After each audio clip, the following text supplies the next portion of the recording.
Assalamualaikum warahmatullahi wabarakatuh.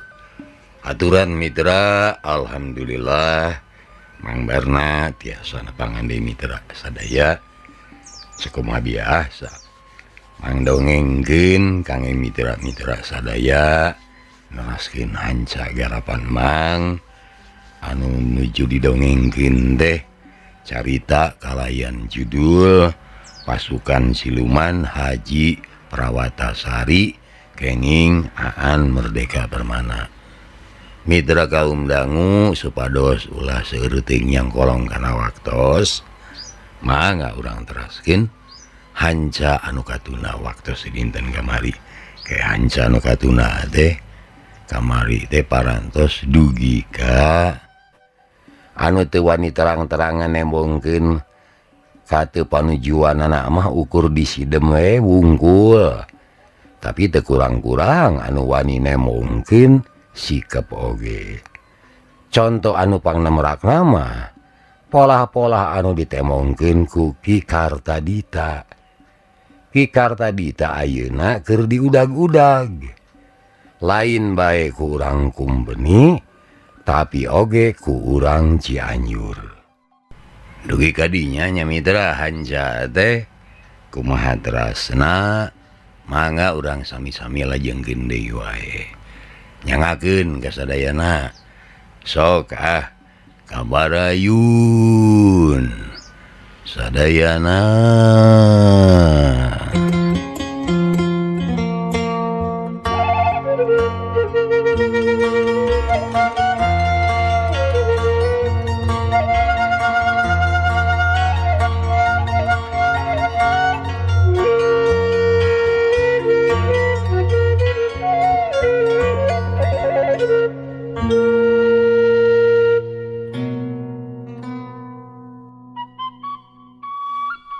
Mitra kaum dangu, Ari anu jadi perkara Ki Kartadita teh geus campelak jeung kumawani ngangkrang ka Kanjeng Dalem.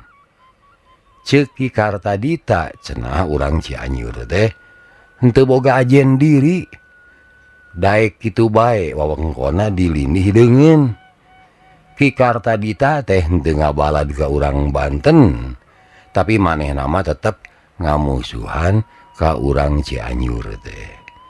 Ceuk kiparana dina hiji poe si Kartadita ngagunakeun politik dina ngoyag-ngoyag padaleman. Sabenerna lain urusan politik. Politik mah ukur dijieun tameng. Sabab anu tetela mah teu geunah. Ku alatan manehna henteu kabere pangkat. Kitu pokna Ki Parana. Ulah salahnya ngajenjal mah. Siaga beh kudu neuleuh. Wawangkon Cianjur teh salila ieu ayem tentrem. Gemah ribah loh jinawi. Teu kurang ketan, teu kurang keton. Geuraku sia deuleu itu harta. Di padaleman teh sasat bro di juru bro di panto. Ngayah di tengah imah. Jadi lamun si Kartadita ngarasa teu sugema dumeh naon. Kur manehna wungkul anu kitu mah. Sabab manehna teh hayang dibenum jadi umbul cilaku tapi teu kataekan. Heueuh aduh rek kumaha Kanjeng Dalem percayana. Lamun jalmana sakitu borongongongna. Cianjur mah teu butuh jalma nu asa aing pang pinterna. Asa aing pang nyong jalangna. Jeung sok sesebred neangan pibahayaeun. Di Cianjur mah teu butuh jalma pinter deuleu, tapi butuh jalma jujur jeung anu nyaah karahayatna. Ceuk kiparana maneh bentes jeung oncrang dina ngomongkeun deungeun. Sanaya henteu apal. Nah ieu teh ucapan kiparana tina atina anu wening atawa ukur tuturut muning kana ucapan dununganana. Da sakanyaho manehna mah malah kiparana anu borongongong asa aing pang pinterna jeung asa aing pang benerna teh. Humayu nya nuding batur curaling jeung ngaku sorangan bener. Malah leuwih na ti eta make bisa mapatahan sagala rupa. Ceuk sanaya dina jero hatena. Kersanaya mah hese ngayakinkeunana caritaan saha sabenerna anu bener teh.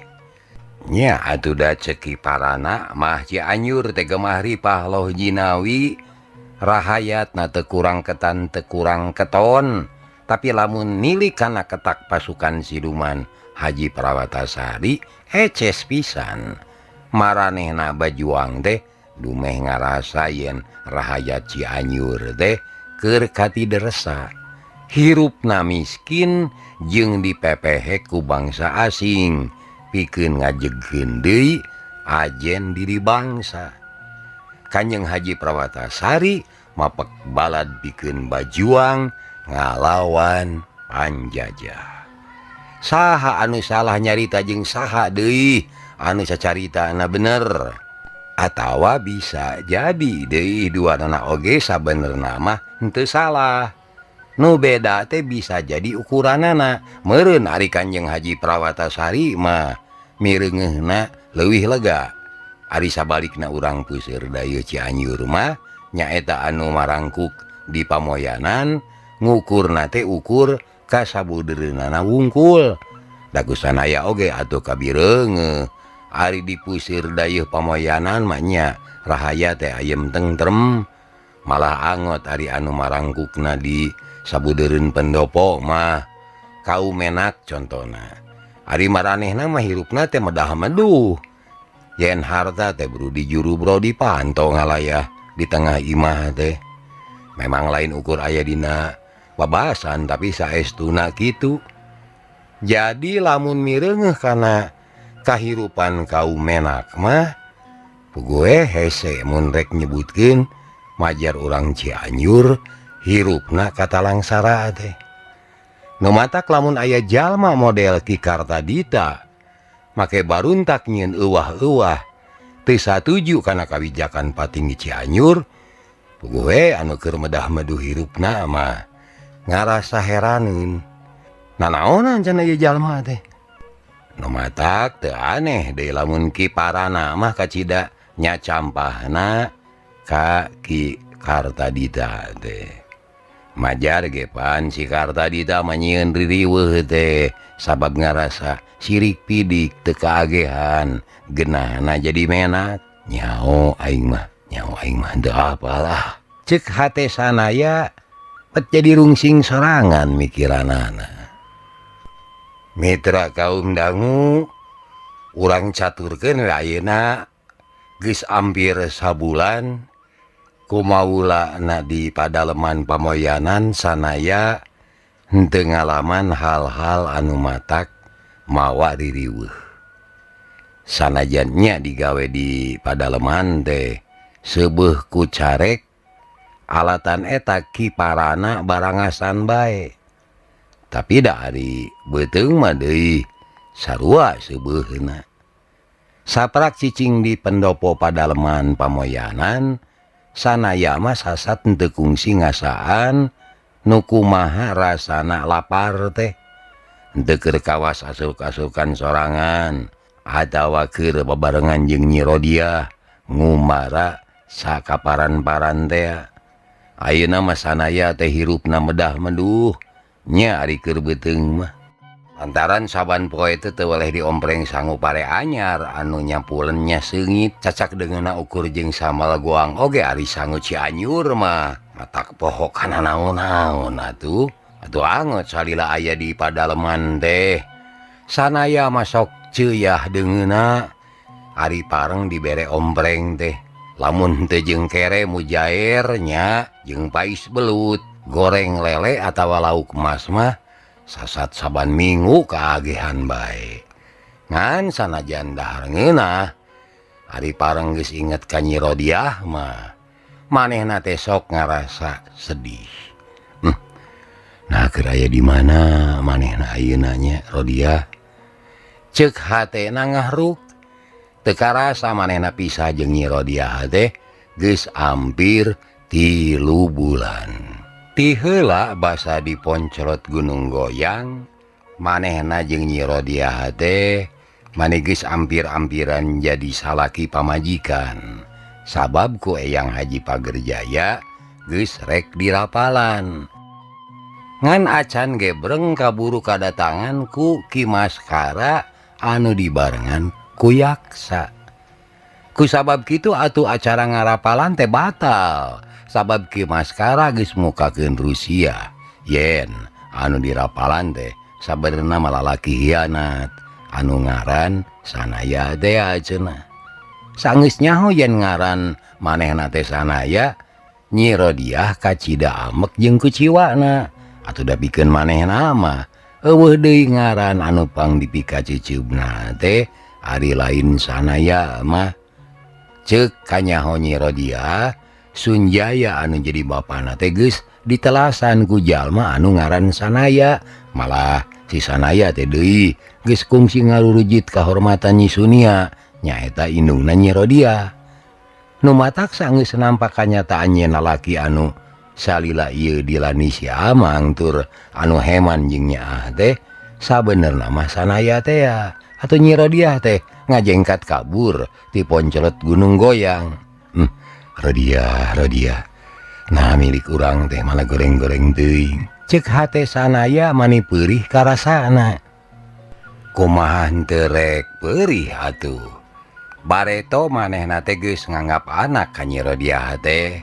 Eta teh dumeh Sanaya mah panti keur bubujangan keneh oge, hatena teh geus kapincut ku Nyi Sunia. Kusabab kaganggu ku polana Sunjaya anu culika nyaeta mitnah dirina majarek ngagadabah Nyi Sunia, Sanaya teh pisah jeung buah atina. Sanggeus lawas 11 tahun Sanaya tepung deui jeung Nyi Sunia anu keur rarandaan dumeh Sunjaya salakina maot di pangperangan. Kusabab geus ear beja yen Sunjaya teh palastra ku Sanaya, atuh basa tepung deui teh Sanaya mah teu wani nemongkeun ngaran anu sabenerna. Beungeut oge ngahaja sinabala ku kumis jeung jangot supaya Nyi Sunia panglingeun. Ku kanyaah anu wening Nyi Sunia akhirna daek mun dipihukum ku Sanaya teh nganya kitu geuning can ge prung kawin geus aya banjang pakewuh anu misahkeun duanana. Nyi Sunia diiwat ku Ki Jurangrong manusa satengah siluman, cilakana deui Nyi Sunia oge jiwana kasarad jadi manusa satengah siluman nepi ka ayeuna. Atuh ngeunaan Nyi Rodiah mika cinta ka Sanaya, ilaharna awewe anu mika cinta ka lalaki. Aing teh lalaki goreng, lalaki culika. Lamun mah nya lalaki bener piraku meuni tega ngamangpaatkeun eta lolongkrang. Abong kena si Rodiah bogoh ka aing hayo dilayanan. Sarege meuni geus sagebrug. Atuh ari geus kitu mah aing teh jadi katempuhan. Kumasa aing geus ngalengkahan si Rodiah. Kukumaha bae oge aing teh kudu mihukum manehna. Ceuk hate Sanaya satengah jumerit. Ku hayang boga tanggung jawab alatan geus milampah nirca ka Nyi Rodiah, Sanaya teh tetep boga tujuan hayang neangan Nyi Rodiah. Manehna tetep boga maksud rek mihukum Nyi Rodiah.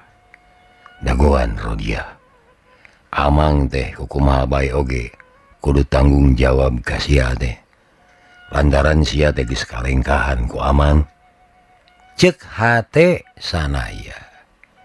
Sanaya geus init deui muru istal. Ayeuna mah muru istal teh leuwih subuh deui sabab manehna narima parentah ku Ki Parana kudu geus siap pada subuh sabab Kanjeng Dalam Wiratanu II bade turni ka sawatara wewengkon. Ku sabab kudu geus siap pada subuh, atuh samemeh subuh mah Sanaya teh geus muru istal da supaya dina waktuna dipake sagalana geus siap. Wayah janari dina keur titirisna malah keur mangsa papedut halimun masih keneh kandel sanaya mah geus hudang. Saenggeus babersih mandi di kulah sanaya muru istal ngan jauh samemeh manehna tepi ti jero istal aya anu kaluar. Sanaya henteu heran teu sing sabab kapan di istal teh aya puluhan kuda. Sababaraha kuda ti antarana diurusna teh ku batur. Manehna mah ukur kaagehan ngurusanan kuda boga kiparana, kisena jeung sawatara kuda bogana para menak santana. Ari kuda nu para patinggi kaasup kuda kagungan Kanjeng Dalem mah tacan dipercayakeun ka manehna.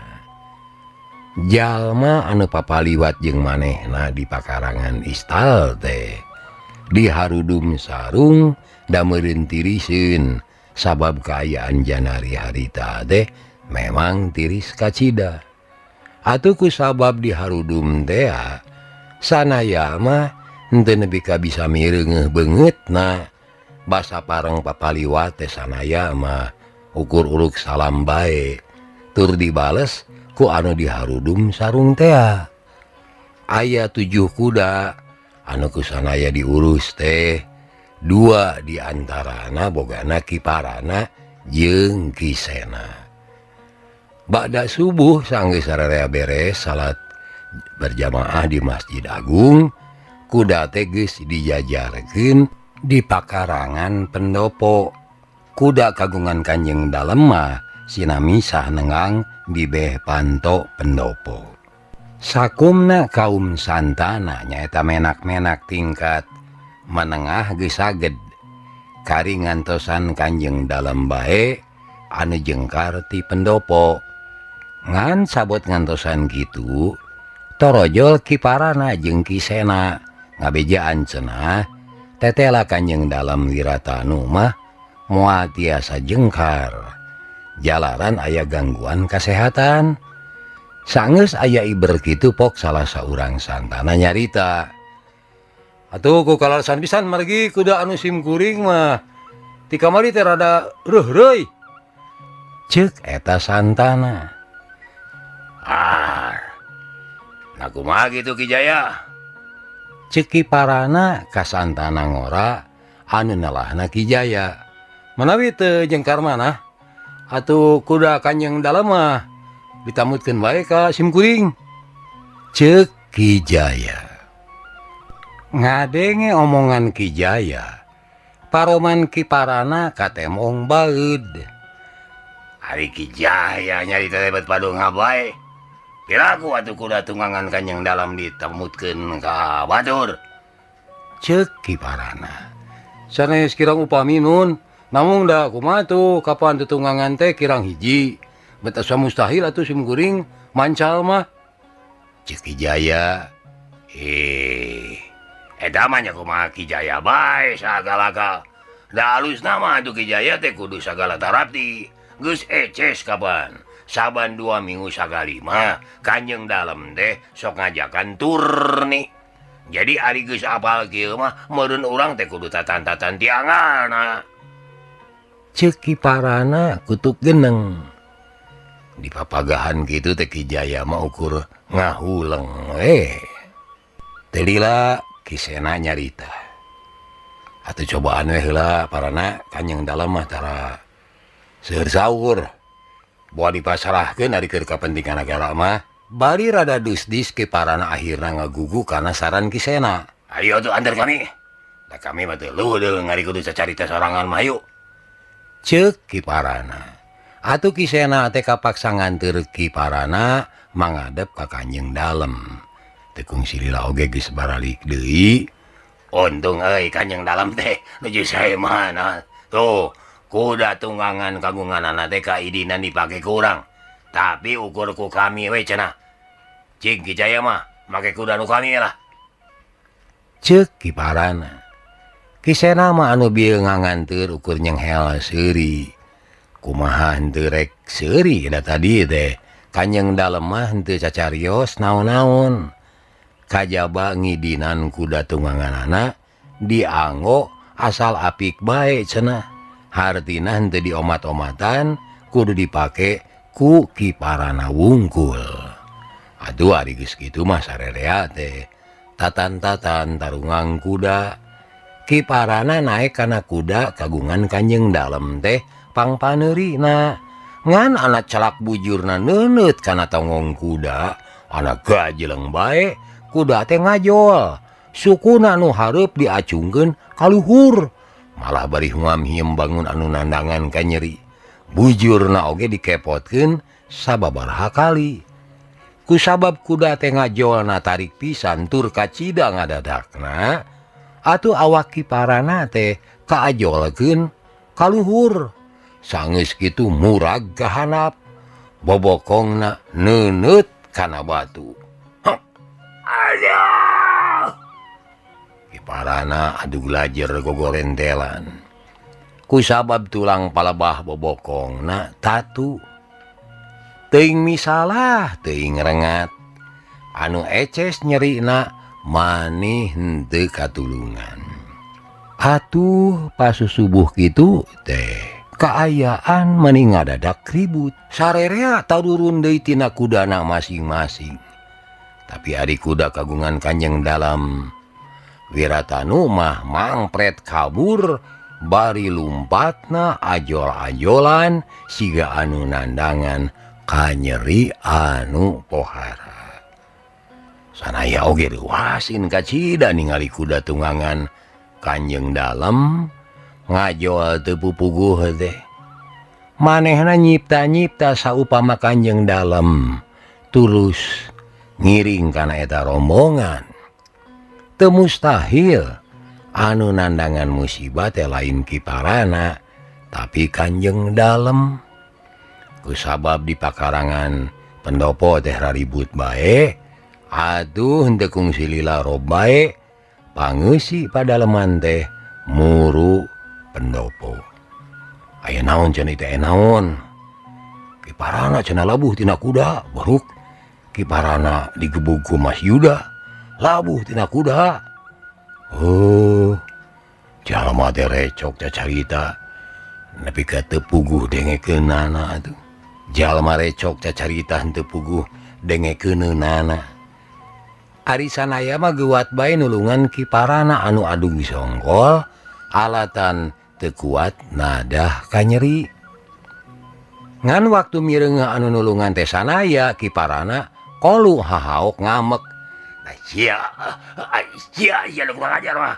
Sia goblok. Sia aduh. Eta cangkeng potong dicabak sia aduh. Mitra kaum dangu kiparana gegerentelan bakating ku nyerieun. Pikeun kasakitu kalina sanaya rek mariksa bobokong kiparana. Ngan pikeun kasakitu kalina deui kiparana teh nyacampah sanaya. Da sia nu baru mah sia sadaya. Sia ada aduh teu balik sia dipercaya ngurus kuda teh.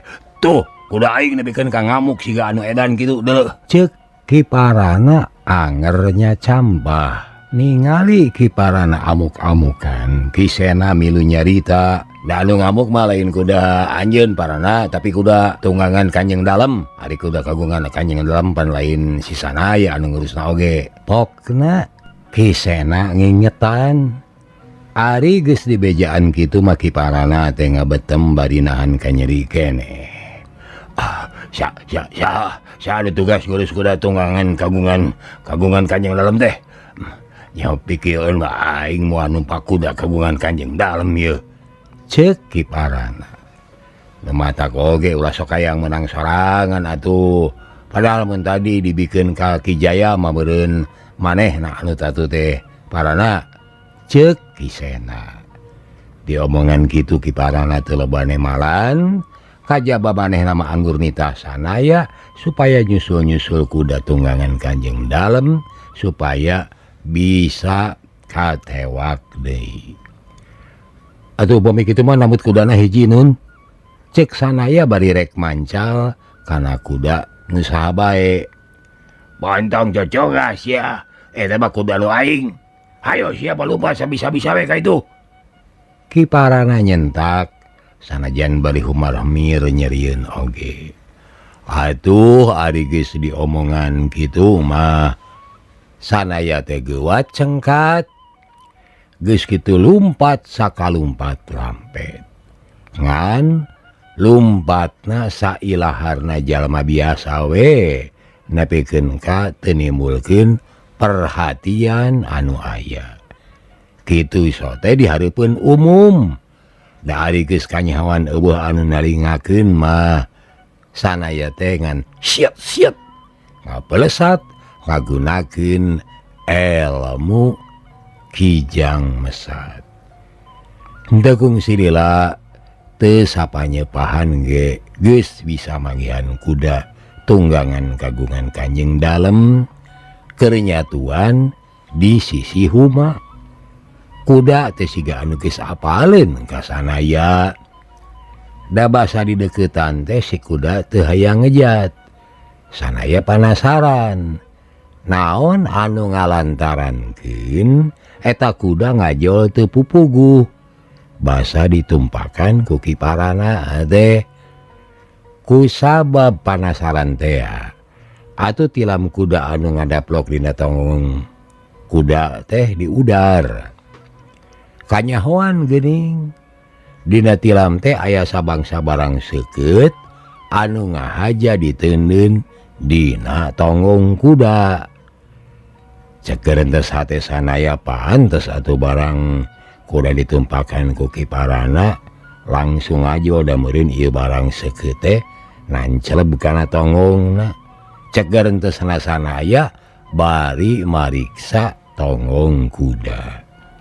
Henteu ari Parna mah ngan tetela tonggong kuda teh rada tatu, malah aya getih saeutik. Ku sanaya tonggong kuda anu tatu teh diubaran ku sabangsa dangdaunan. Saenggeus eta barang seukeut disakuan ku sanaya, saenggeus tilam tonggong kuda dibebenah deui, atuh celak bae manehna mah tumpak eta kuda. Kuda teh sina leumpang ancal we. Anyog ka pakarangan pendopo. Sanaya pada mapagku roman kaheran tinu nyaksian. Kumaha teh kitu kapan tadi mah kuda teh sakitu lingasna jeung sakitu galakna. Tapi naha atuh ari ayeuna mani sakitu lineukna. Turun sia. Lari sia. Cucungah. Gata jauh eta teh kuda tunggangan kagungan Dalem. Ceuk Ki Parana hohoak bari tutunjuk tapi bari awak disangke ku abdi Dalem. Mitra dangu tetela cenah Ki Parana teh misalah palebah tulang bobokongna. Balukar manehna mah teu bisa cengkat deui. Name Kanjeng Dalem teh Marios nalengteng soal kuda.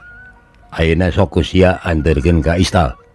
Ceuk Ki Sena nitah sanaya. Atuh jurut sanaya turun. Kuda teh ayeuna mah dituntun lalaunan.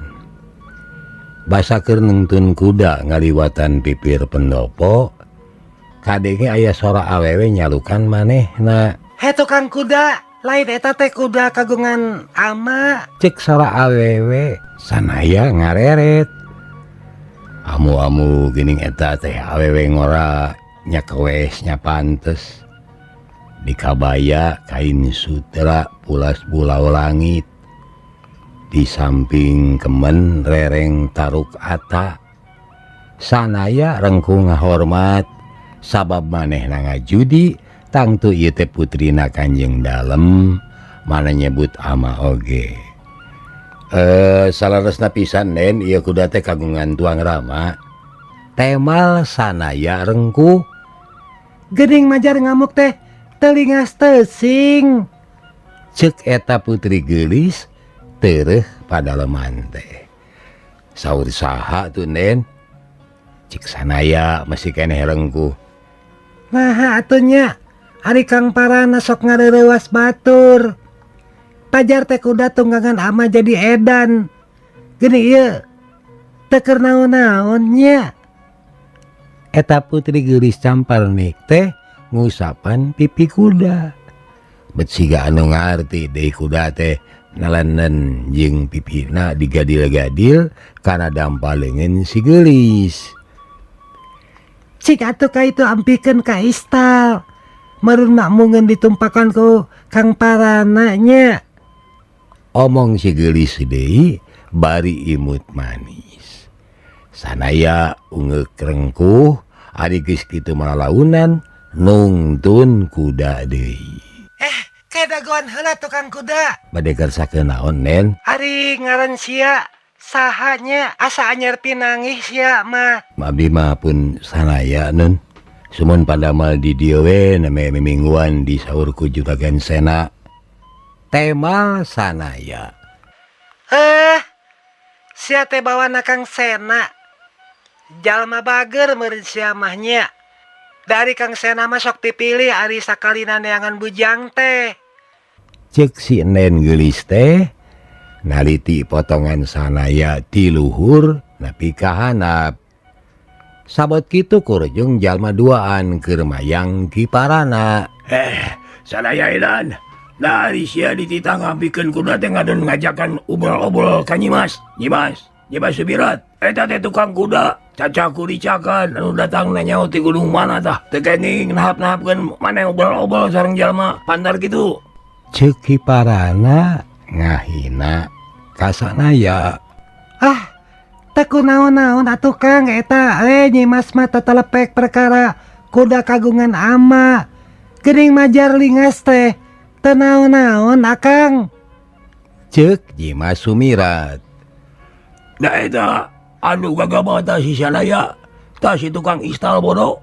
Untung sanes Kanjeng Dalem anu tunggangna. Cobi geura mun tuang rama anu kitu teh Nyimas. Oh kitu. Nah atuh teu hati-hati he. Saha tadi ngaran teh? Abdi sanaya Nen. Tanya sanaya. Nah atuh meni teu hati-hati ngurus kuda teh. Ceuk Nyimas Sumirat. Sanaya teu hayang ngabantah da meurentang tunage bakal kapapanjangan. Nematak tungtungna manehna mending tungkul we. Malah sanggeus seueuh ku papagah, boh ku Ki Parana, boh ku Nyimas Sumirat, akhirna mah sanaya teh ngaleos nungtun kuda.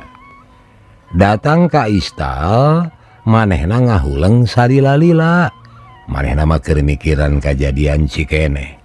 Tongong kuda teh eces, dihaja ditendeunan barang seukeut. Meureun maksudna mah kitu. Lamun kuda ditumpakan bakal karasa nyerieun heug ngajol. Meureun anu dipiharep teh anu tumpakna sina ti jurah roh. Da jeung sanyana kitu anu jadi korban teh nyaeta Ki Parana.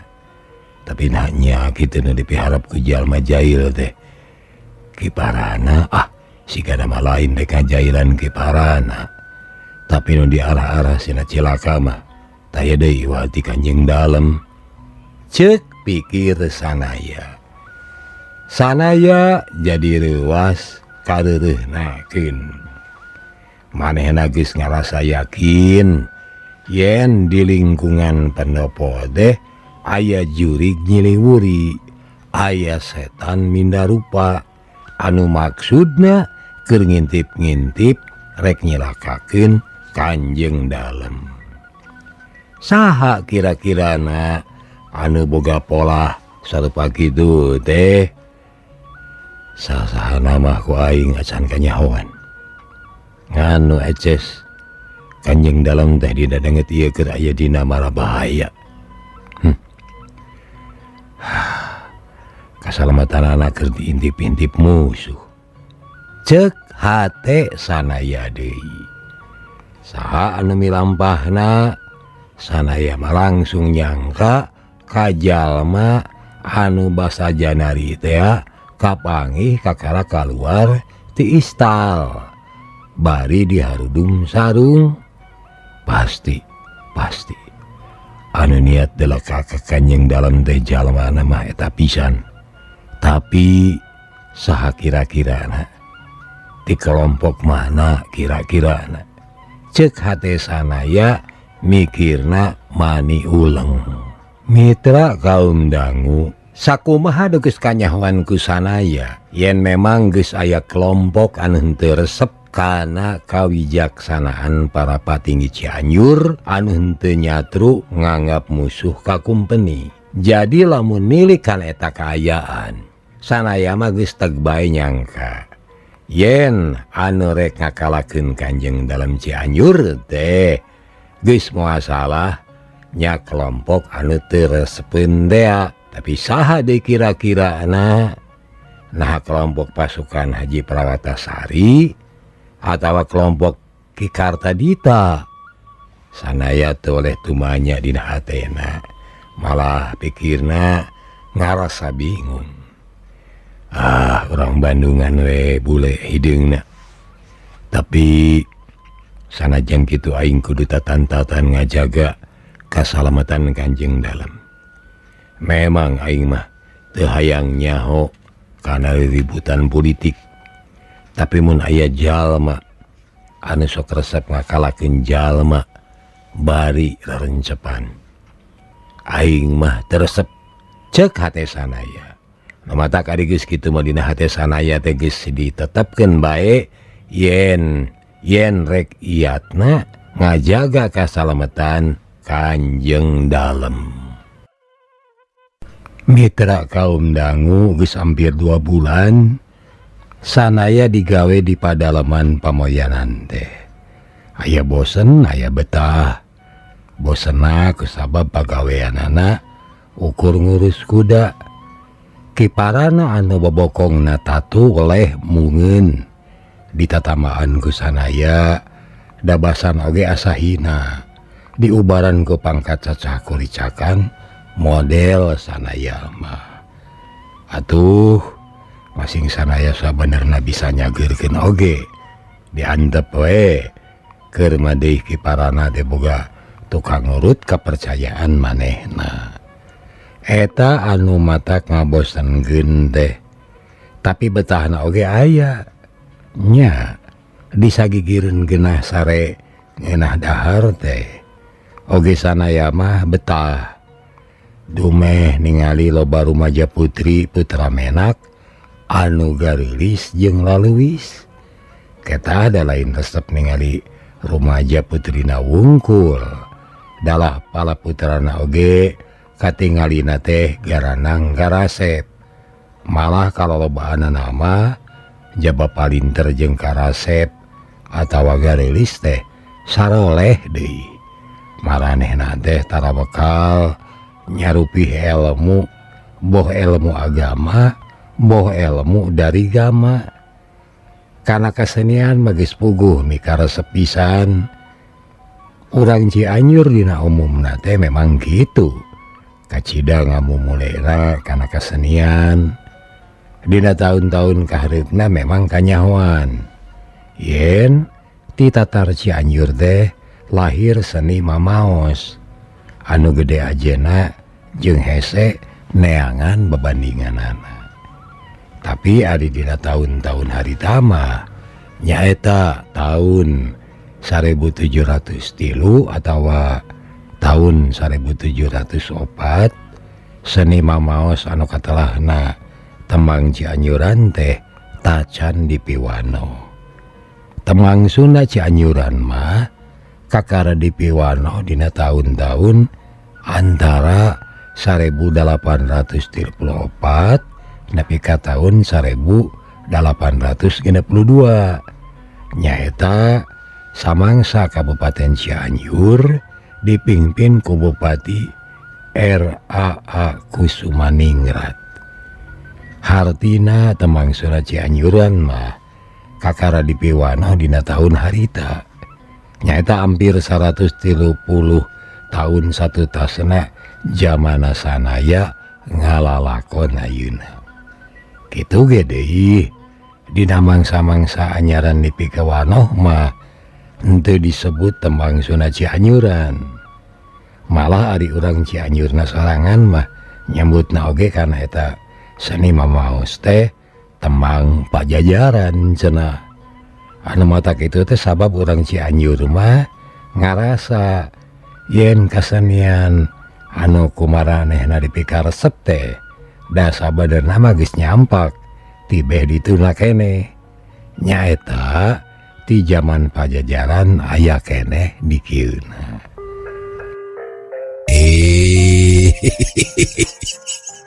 Cager para mitra hanyakal kabujeng nengnong. Hatur nuhun kana perhatosanana, insyaallah enjing tepang dangu deui. Billahi taufik wal hidayah. Assalamualaikum warahmatullahi wabarakatuh.